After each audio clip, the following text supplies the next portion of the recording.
Friends vs. Friends is a game that doesn't come around too often. Got this, Dane. Do I? It's Fitzy. Yeah. Oh! The uniqueness, the art direction, the price, the dedication, everything about it screams quality. I've been championing this game for a while as one of my favorite releases of 2023, and for a good reason. Brainwash Gang poured their hearts and souls into this game, and it's very apparent. The best part, from the consumer standpoint, is the pricing. It's just $10. No, I didn't say it wrong. No, I didn't write it down wrong in the script. This isn't an editing mistake. It's $10. For a game that has incredible replay value, a game that you can jump into with your friends, and a game that has this much effort put into it, I mean, if you ask me, it might be a little too cheap. They even have skins and cosmetics which are purely unlockable and not purchasable. But what exactly is Friends vs. Friends? Tell you about the friends that invested all they had on a shady site that looked like a scam. It said buy this magic cards to play the coolest game and fight against your friends with no consequence. Well, simply put, it's a 1v1 or 2v2 deck building arena shooter with funny little animals. So my name is Bea. I'm part of Brainwash Gang. I do the music for all our games, and I also do boring stuff like invoices and that sort of thing. I'm also here mainly to help a bit with English in case it's needed, but probably not. I'm Edu. It's like Edward, but with less letters, actually. So, yeah, Edu. What I do in the game, creative approach, like, oh, could be nice to do this or that, you know. And I also helps with pixel art. So, yeah, that's what I mainly do. I don't know. Okay. No, that's good. That's good. There's no ranked mode per se. But the game really doesn't feel casual, at least not to me. It can actually feel quite tense, and at times frustrating. Maybe that's just me and my competitive spirit, but the game is still very fun, and those moments of frustration just make the moments of triumph feel that much better. Nice! Woo! Yeah, you're nothing without your sword, bitch. Yeah. Personally, there's certain card combinations and characters that just feel awful to play against. I hate the sword. I have, nothing to deal with the sword ever. Oh, I'm stuck on the wall. The sword just pisses me off. It's, completely unfun to play against. I will say sometimes with the sword you do feel stuck, but when I use it, I feel slow as fuck, but whenever I'm against it, it feels like he's running at a million miles per hour. On top of you. I don't want to rematch these guys. I think there has to be a trick to the sword. It always feels like they're faster than me, and if they're good, they'll always have their block up, using the cover to their advantage.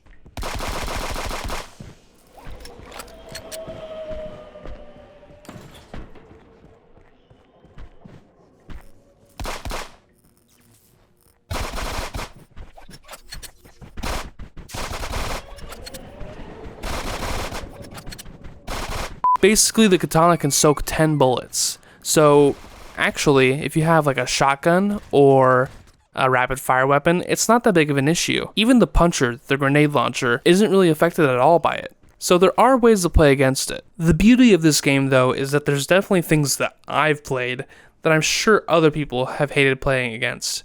You know, everyone has their own cup of tea, and your cup of tea doesn't work against everyone else's cup of tea. There's no be-all, end-all, absolute OP. I feel like the game is very balanced. Has there been any sort of specific feedback, whether it's positive or negative, that has really resonated with you or made you think differently about the game? Something that I just felt super interesting is people tend to think, I don't know, for example, katana was a huge topic at the launch, right? This is super overpowered. It doesn't make any freaking sense. And I was reading the same amount of feedback, just saying the opposite. Katana doesn't feel super awful. It deals 0 damage, literally unplayable. Man, what the hell we have to do with this? Because some people say it's garbage and the other is just it's super overpowered. So that shocked me a bit, which means someone in the team said yeah, that's probably means that it's more balanced. At the same time, I just felt like we have to do something with this. There are counters to pretty much everything. Like the sword, if you're playing Moose Salto, you can pretty much outmaneuver almost anyone usually. Bonus points if you use vampire bullets or poison bullets because it'll proc despite being blocked. You can't outmaneuver me. Sword, I'm Moose. This was a mistake on your end. How did I not hit any of those? Oh god. What the fuck? Are you kidding me? No way! What the hell? But speaking of vampire bullets, fuck this card. Fuck you and your vampire bullets, bitch!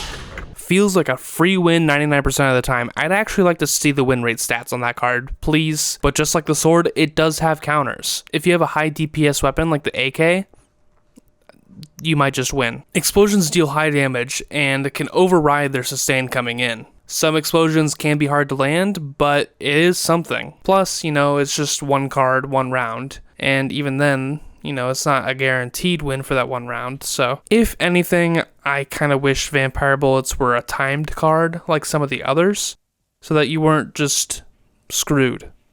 Someone holds it until the last round where it's 2 wins to 2 wins, and guess there's nothing I can do, I just lose, But that does happen sometimes. Like, for example, I had a match where I was playing the bear, who has explosion resistance, versus the bear, who has explosion resistance. See what you can do, bro.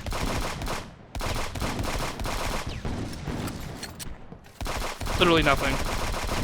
There's... oh, shit. Wait, he uses his own. Don't worry. Oh no, you fucking bitch! Oh my god. He rage quit because there was nothing he could do, but I played my cards right. That's a little different because it's one card that gives you an outright advantage rather than a strategy made up of multiple cards, but you get what I mean. On that note though, with all the characters and their unique passives and the cards, there's lots of synergy in this game. Barbed cards plus garbage day. Garbage day? A new card, the hot potato, also works well with barbed cards because you use it, then you use barbed cards, and they can't just spam it back and forth with you like they normally would because they'll just die to barbed cards damage. My first question for you guys, and this can be for both of you, what your guys' favorite synergy is, and if you plan on adding more things like that. For example, like garbage day plus barbed cards. Yeah, my favorite one, I think it's something related with bullet time. I mean, mind-blowing, bullet time, stuff like that. Because at first it was like, the whole game is just an accident. We put stuff together and then, some synergies just pop up. So yeah, when we added like bullet time, it felt like, I don't know, like a lot of possibilities. Okay, yeah. Actually, my answer is similar. Like, you gotta love to combine big head with mind-blowing, because, to see someone with a huge head and their brains out, it's like so ridiculous. It's too fun. Oh, they got me. You could do something like doing a speed up while having self-destruct so they can't run away from you while you explode yourself on them. Alright. Energy drink, please, you fucker! Alright. Well, at least we can go fast. Yeah. Here I come! Oh, we got it! I got it! Oh, wait, really? Yeah. Here we are! Woo! What the fuck? How did I almost die? He's AK. That's probably why. I think the bomb that blew you up blew... oh wait, you had a suicide vest, didn't you? I did, yeah.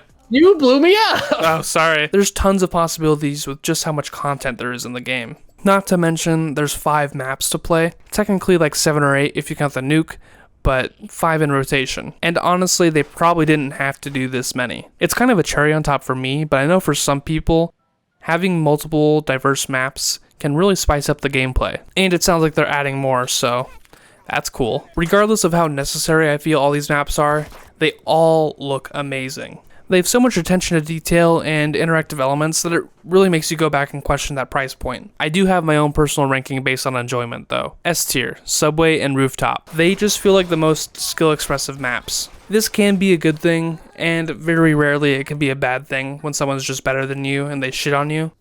These maps do feel like the maps you get shit on the most in when you're playing against someone that's good, from personal experience. But overall, I think I have the most fun on these two.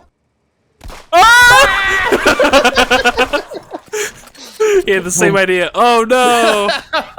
Subway has the most interesting meta out of all the maps, with the upper catwalk being the center of attention for 95% of rounds played here. But there's subversions you can pull off, with the design of the windows and the escalator, or you can go across the bottom and sneak up behind them, because most people are tunneled on the catwalk, plus the bars and lights that you can jump across up top. Where are you going? Where are you going? You really think I wouldn't expect that? I watched you jump out the window, bro. Overall, it's an incredibly designed map, and a shoo-in for my favorite. Here we are. Oh my god! Did you hit by the Damn. train? He did. I almost got hit by the train chasing him. And like I said, Rooftops is also good, but it's pretty straightforward. You know, you're kind of just standing behind cover, shooting back and forth at each other, or one person is rushing the other. It's fun, but there's no like secret paths that you can take to ambush someone. Oh lord.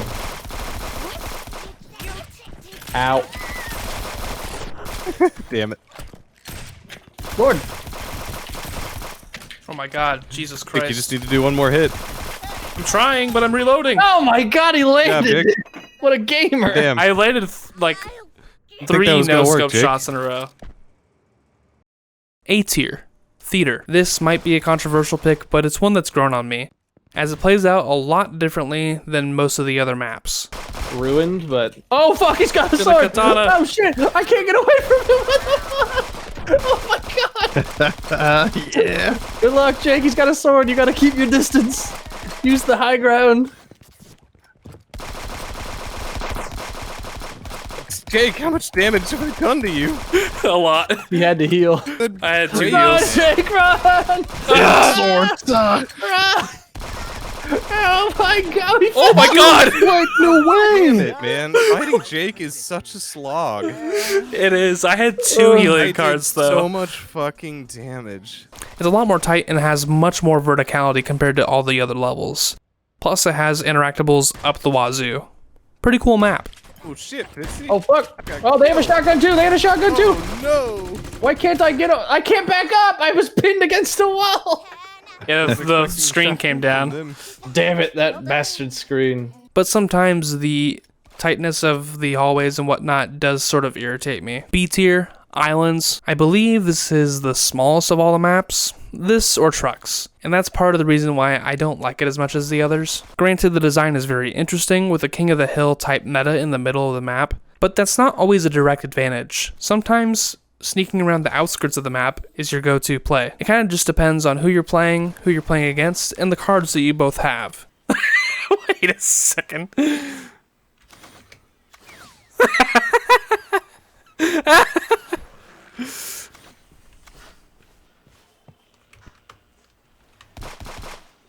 He sees me! Tighten off. You don't need to use big head, bro. Oh man. C tier trucks. Now, I won't say this map is bad. It definitely isn't. It's a very well designed map, and it has some of the coolest design out of all of them. We all burn down here, motherfucker. Damn, I got fucking torn to bits. I thought that would do more. Oh my god, look at you go. Oh my god, they don't even know where you are. Oh. My secret. I did not know where you were. It can just be very frustrating. I'd rather avoid it if I'm being honest. That was a bad one. No trucks! They want to Oh go my back god. to trucks. It's small like islands and it has some tight areas like theater. Basically, 2 of my least favorite features from different maps combined into one. And on top of that, it has some shoddy cover and some kind of bullshit environmental damage sometimes.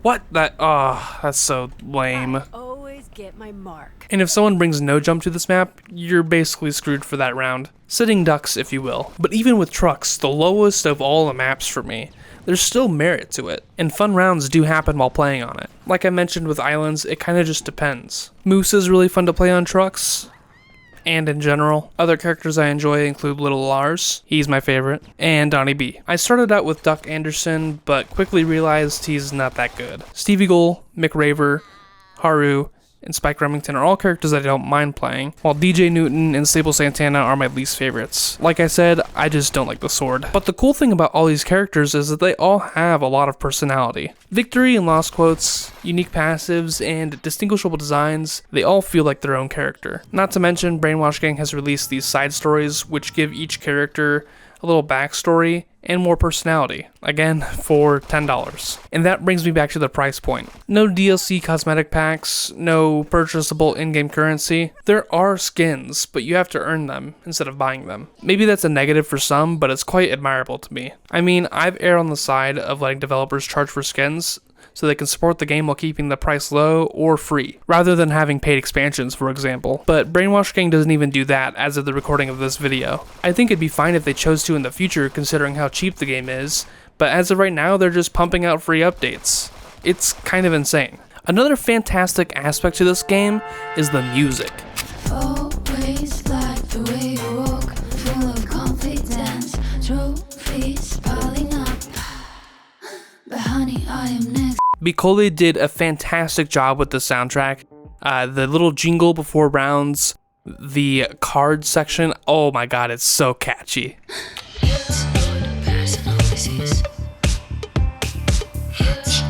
One of the negatives I've encountered is the level up in unlock system. Once I hit level 30, it became quite a slog to get level ups. Even daily quests felt like they didn't really help. And as for some of the card unlocks, I felt kind of frustrated not unlocking some of the cards, some of the base cards from the original release, even by level 30. The way you unlock cards is through card packs, either $250 or $550.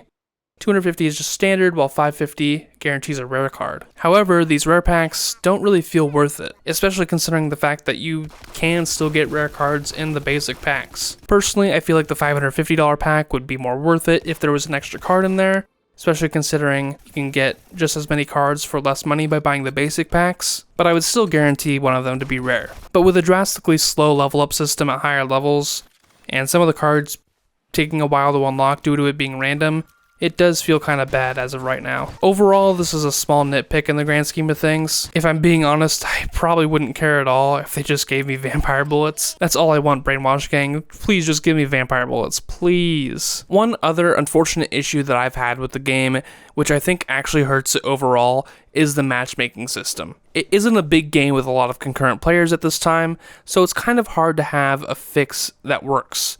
It's hard to have people relatively the same level be put into the same lobby. It just is what it is. But I've had some pretty stark level discrepancies in some of my matches in either direction.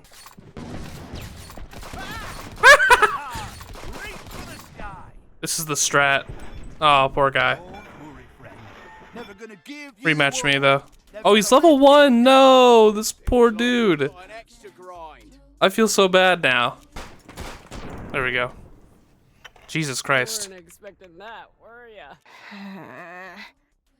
Ah.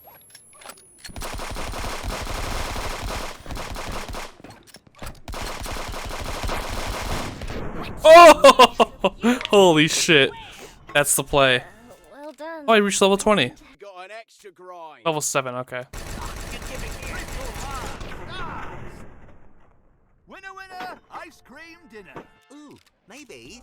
Don't do. Normally, the only issue with this would be playtime experience and maybe unlocks. There are some pretty OP cards behind unlocks, but no, the worst part of this is by far the card level up system. For example, my health down card is a lot more potent than someone's who's just started out with the game. I always feel awful about matching someone who's severely underleveled compared to me because I'm afraid that if I stomp them, they're going to quit, uninstall the game, and never come back. Also, levels aren't revealed until after a match is played, which is a good thing and a bad thing. It's good because I wouldn't want someone to see that I'm 20 levels above them and just quit out of the match immediately. Sometimes it's bad because I don't know if I'm playing against a new player. It can be obvious at times, and In those instances, I do kind of go easy on them, but the only saving grace is that even with card level advantage, you can still win versus a person who's higher level than you by being mechanically better than them. Ultimately, it does come down to skill, but at the same time, in a game of inches at times, it can be a little frustrating. Ooh, if my health down just reduced their health by 5 more,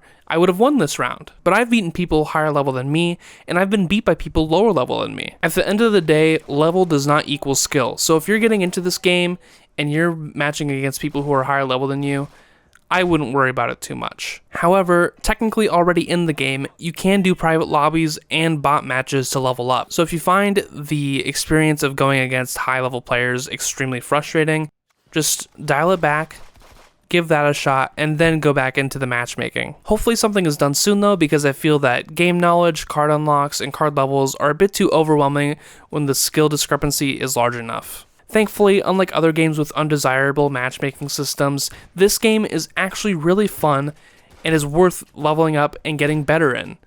Some games don't make it worth it, but Friends vs. Friends is not one of those games, and I guarantee that.